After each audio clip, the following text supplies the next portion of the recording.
काग भुशुंडी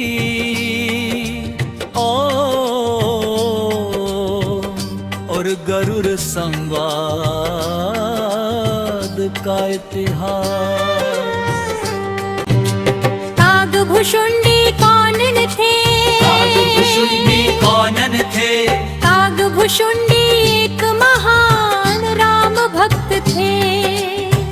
वे कौवे के रूप में रहते थे, परंतु ज्ञान में ब्रह्मर्षि के समान थे। उन्हें अमरतार असंख्य जन्मों का स्मरण प्राप्त था।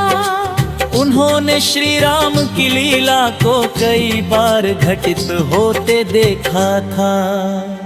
प्रेम गरुड़ कौन थे? गरुड़ जी भगवान विष्णु के वाहन है।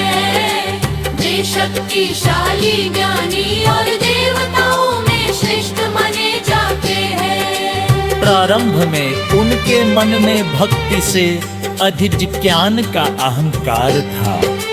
ये संवाद की पृष्ठभूमि एक समय गरुड़ जी के मन में यह शंका उत्पन्न हुई कि भगवान राम सगुण है या निर्गुण। इस प्रश्न का समाधान न होने पर वे नीलकंठ पर्वत पर स्थित काग भुशुंडी के आश्रम पहुँचे।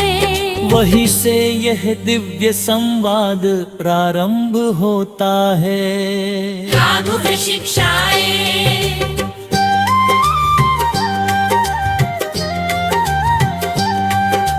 तेग संवाद का सार मुख्य शिक्षाएं।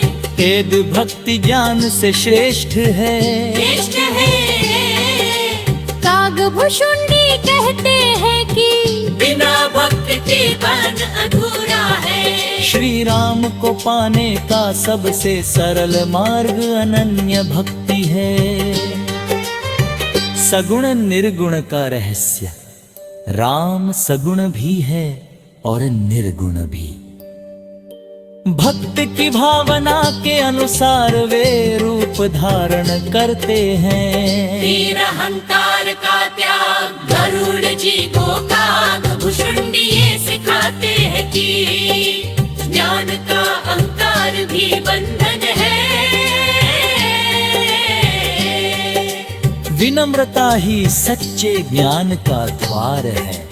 राम कथा की महिमा काग भुशुंडी ने कहा। राम कथा को बार बार सुनने से भी रस कम नहीं होता। राम कथा भव सागर से पार लगाने वाली नौका है। एक पक्षी और एक कौवे के माध्यम से समता और ज्ञान का संदेश दिया गया। निष्कर्ष।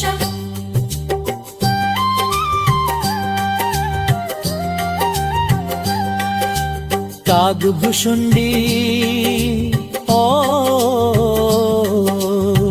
गरुड़ संवाद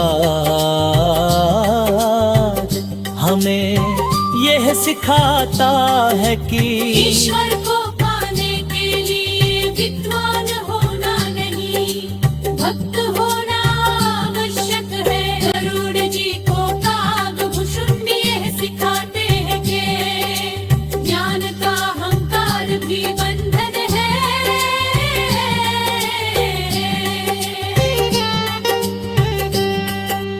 ईश्वर को पाने के लिए विद्वान होना नहीं, भक्त होना आवश्यक है।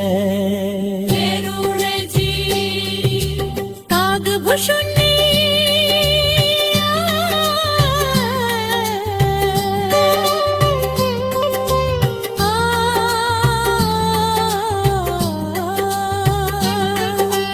ईश्वर को पाने के लिए विद्वान होना नहीं, भक्त होना आवश्यक है।